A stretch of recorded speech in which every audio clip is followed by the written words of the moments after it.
Alright everyone, I just wanted to make a quick video showing how I made this hypnotic emoji style background in TouchDesigner. We'll be using instancing with a instance map, a pulsating hypnotic circle growing out, overlaid with some noise, and we will be putting some emojis on them. You could probably put other, maybe even 3D objects, but yeah, we'll be using emojis today. And yeah, it's gonna be quick. So let's just grab our new file here and let's just delete everything that we have in there. We don't need this, we don't need that. And let's just start with our dimensions that we want our piece to be in. I'm going with 16 by 9. So let's get width here and height here. So let's scale it up to 64 and 9 by 4, which is going to be 36. So our grid is going to be 64 wide and 36 high, or tall rather. And I don't know why I just got a British accent there. Let's get a ramp in here. This is going to be our pulsating circular donuts, and let's just grab these into the center and give this one a black value as well, actually alpha 1, and this one's going to be white, just like that. So you have the shape, and as you can see, if we move the phase here, it's going to be a pretty cool effect. So I'm going to type an expression in here, apps time seconds. This is just going to take, you probably can't see that in the recording, but it's going to take the seconds that we already have running in our project, and it's a bit fast, so let's multiply that by 0.2, and that's a bit slow, so let's go 0.4. And this by itself is a bit boring, so let's add a noise here. We can animate this noise as well with the same expression. The reason we put it in translate Z here, let's just pause this for a second. If we animate this, it's going to move to the right and the left. This is up and down, and this is like the Z axis, kind of like taking a slice out of a cloud, more or less. And let's multiply this by 0.2. Okay. And for the noise itself, let's give it some random seed. Reduce the harmonic gain a bit, so it's more soft, more cloudy. And the spread we can also probably go down a bit. Let's give it some more period. That looks pretty good. And yeah, so let's comp these over each other.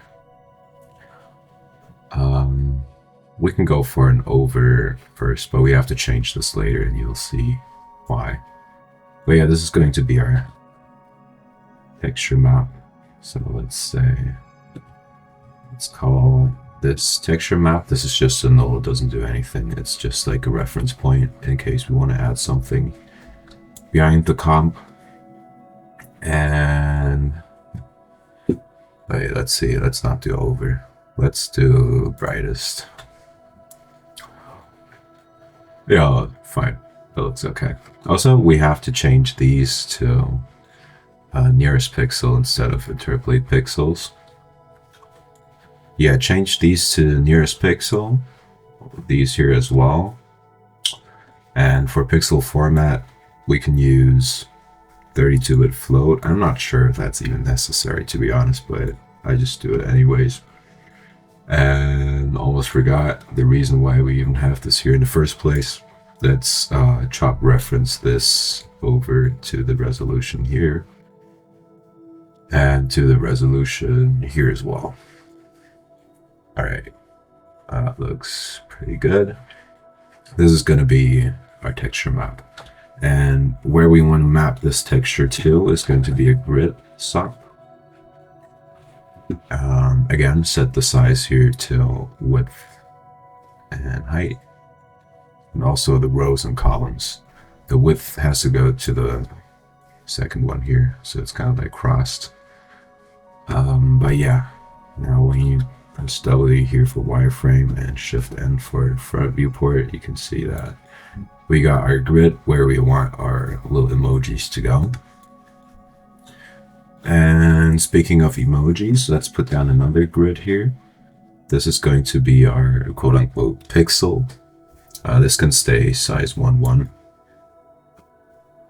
But yeah, this is where we will put the image on. So that we do need geometry here.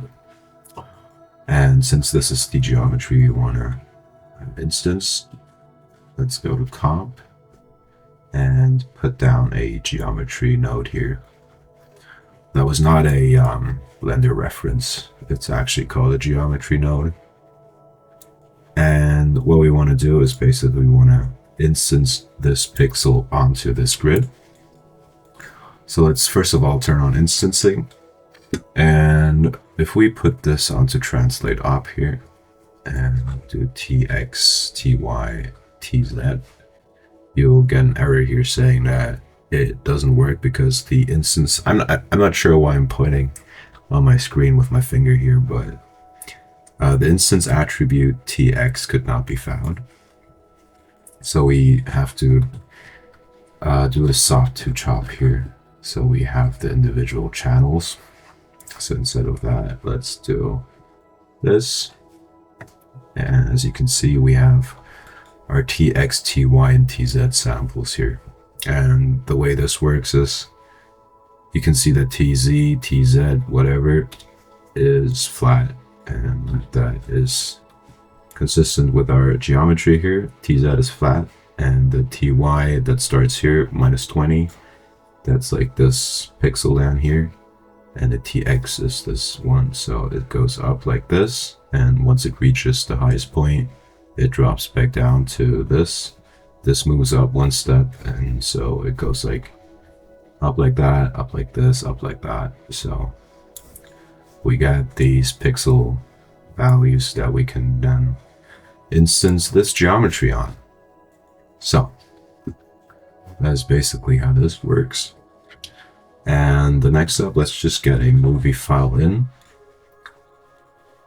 We can work with the banana, and just for clarity's sake, we're going to put down a null here and call this texture 0. We will be needing more textures, but in our instance 2 tab, you can grab this texture 0, put this here, and you can see that we got the bananas on there. And say we want more variation, we could just duplicate this, and instead of a banana, let's go with a starfish. And you can see nothing changes here because it's always using the same texture here, and this is where we will be getting our texture map to do its job. In the same tab, instance 2, let's put this into our texture index operator, and the texture index will be R. We can use G or B as well, but yeah, since we only need one channel, and if we put down a top to chop here, we can see that the RGB values, they're all the same, so it doesn't matter which one we use.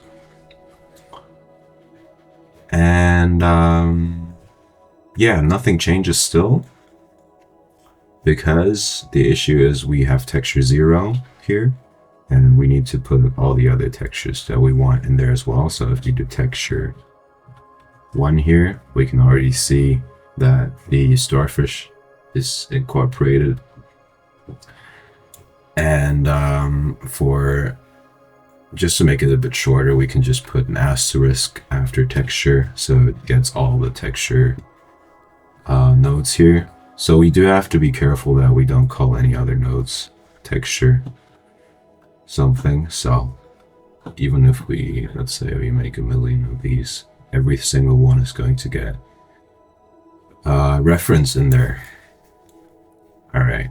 I don't know why I just did that. I just wanted to show something. All right. Let's but yeah, let's do something sensible here. And let's get some more textures. Let's put down a butterfly and I don't know. What is this? Smiley.tif. Alright, whatever. Okay. I guess that is a smiley. And yeah, when we look at this, you might be saying to yourself, I just put down 4 textures, but I only see 2 of them. And again, if we go back to our texture map here, you can see that our value, it basically bounces between 0 and 1. Those are 2 values.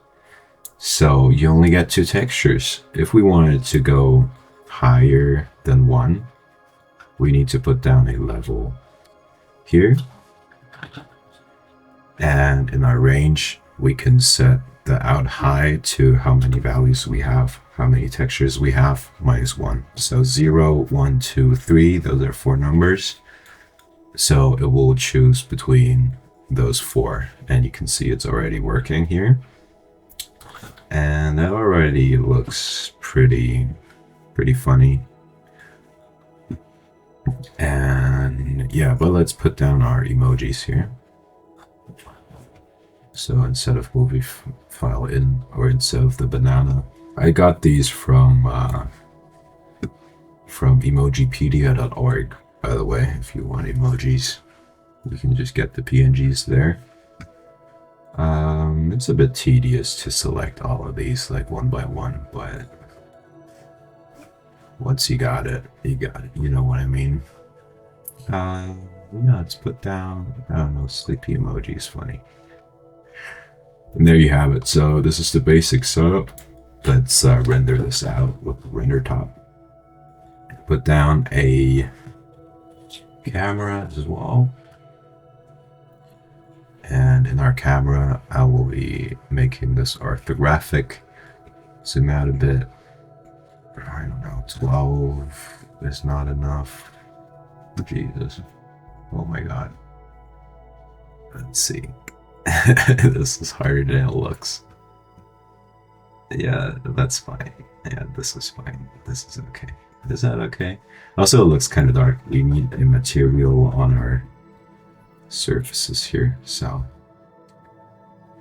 there we go. Let's put down an RGB key here. So we have a black background and a null called VN capitalized. Let's view this in a smaller window before I like throw up or something. I'm not gonna throw up. But yeah, so this is the basic workflow. You can tweak these. You can tweak down the period maybe. That looks pretty funny. You can also change this to radial, which is also a fun effect. You can make it have more textures. Let's go with a crying emoji. Let's go with a fire emoji. Let's go with a suspicious emoji. And finally a sneezing emoji. And if you do put more, we have 2, 4, 6, 8 here. We do have to change this value to reflect that. And yeah, so this is how you could do something like this. You can also change the noise to something else. So yeah, that's the basic workflow. Let me know what you think. Let me know if you did something with this or made something cool with it. Play around with it, have fun with it, and as always, I don't know, what do people say? Subscribe, like, comment, I don't know.